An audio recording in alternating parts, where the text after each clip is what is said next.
E aí, quem trabalha com compras ou suprimentos sabe bem, um dos primeiros grandes desafios é entender a diferença entre o que custa caro e o que é crítico. E olha, um erro bobo aqui pode sair muito mais caro que a peça em si. É por isso que hoje a gente vai mergulhar na análise de criticidade, aquela ferramenta essencial para evitar um belo de um desastre operacional. Então, o nosso papo de hoje vai ser dividido assim, ó. Primeiro, a gente vai ver o tamanho do estrago que uma falha pode causar. Depois, vamos decifrar o tal do código XYZ. Aí partimos para um teste prático, bem mão na massa. Em seguida, vamos dar uma olhada nos vários tipos de risco que existem e, para fechar, a gente entende qual é a real missão de quem é analista nessa área. Bora lá então? Para começar, vamos direto ao ponto. Por que raios essa tal de criticidade importa tanto? A resposta, olha que interessante, está numa ideia que parece até meio doida no mundo de suprimentos. O impacto da falta de um item quase nunca tem a ver com o preço dele.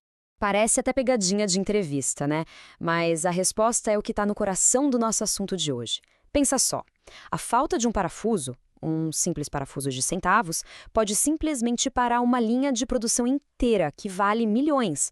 É essa distância gigantesca entre o custo e o impacto que a análise de criticidade vem para resolver. E para evitar um desastre desses, a gente precisa falar a mesma língua, certo? E na gestão de materiais, essa língua tem um nome.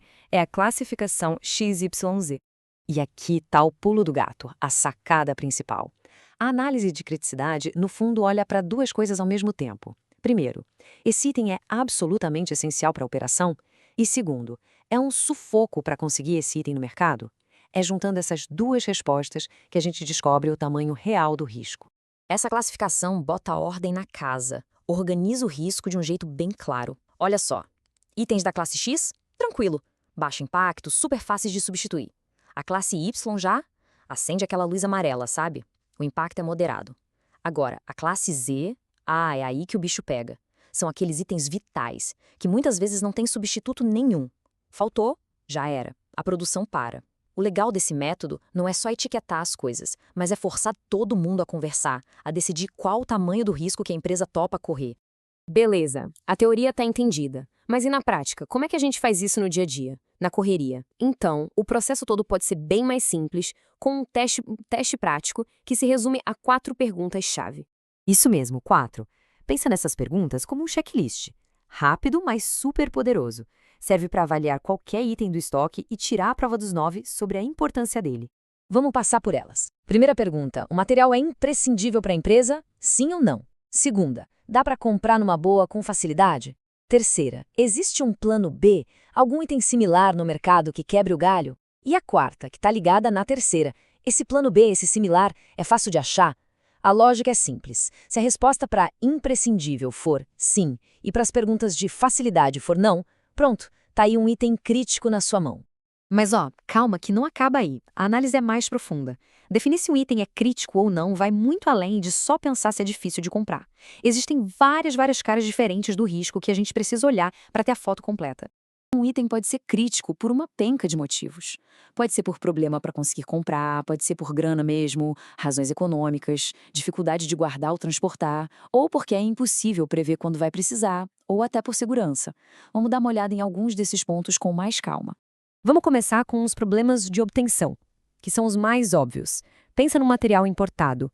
Pode enroscar na alfândega, o câmbio pode explodir, pode ter uma crise logística do outro lado do mundo, complicação pura. Ou então, se a gente depende de um único fornecedor ou se o mercado tem pouca oferta, aí o risco vai lá para cima e a gestão tem que ser muito mais atenta. A sazonalidade. Nossa, esse é outro desafio enorme. Matérias-primas como algodão, por exemplo. Não dá para colher o ano inteiro, né? Então a oferta não é a mesma sempre. Essa variação cria um risco gigantesco de compra, que só dá para diminuir com muito planejamento e, claro, muitas vezes fazendo estoque de segurança. E a criticidade também pode ser só por causa do dinheiro, sabia? Um item pode até ser fácil de achar, mas se ele custa uma fortuna, ele deixa um capital enorme parado. Um dinheiro que podia estar sendo usado para outra coisa. O mesmo vale para coisas que precisam ser guardadas em lugares especiais, que custam caro. Nos dois casos, se a gestão for ruim, é prejuízo na certa. Outra coisa super importante é saber diferenciar a aplicação do material. Matéria-prima, a gente sabe, é a base do produto. Já o material de manutenção, bom, ele não vai para o produto final, mas é ele que garante que as máquinas não parem. Então pensa comigo, uma pecinha de reposição de uma máquina essencial, ela pode ser tão ou até mais crítica que a principal matéria-prima da empresa. E essa ideia vale para qualquer área. Pode ser uma máquina gigante numa indústria ou um kit de ferramentas cirúrgicas num hospital.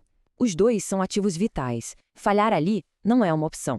Por isso mesmo, as peças de reposição para esses equipamentos são, por definição, itens críticos e exigem um máximo de atenção com segurança e, claro, com a disponibilidade. Então a gente chega no ponto central do trabalho, na missão de verdade. Quem trabalha com compras e suprimentos tem um papel que vai muito, mas muito além de só ficar pechinchando o preço. E aqui está a ideia que amarra tudo que a gente conversou hoje. Se for para guardar uma coisa só, que seja esta frase. A criticidade de um item não está no preço, mas no impacto que ele causa na operação. É essa mentalidade, essa forma de pensar que separa um bom analista de um profissional fora da curva. Para a gente fechar, fica aqui uma provocação para pensar. Se fosse para escolher uma única coisinha aí na operação, qual item, se sumisse amanhã, ia causar o caos total? A resposta para essa pergunta não é só um exercício, não. É o primeiro passo para construir uma cadeia de suprimentos que aguenta o tranco, que é resiliente de verdade. Valeu, pessoal, e até a próxima!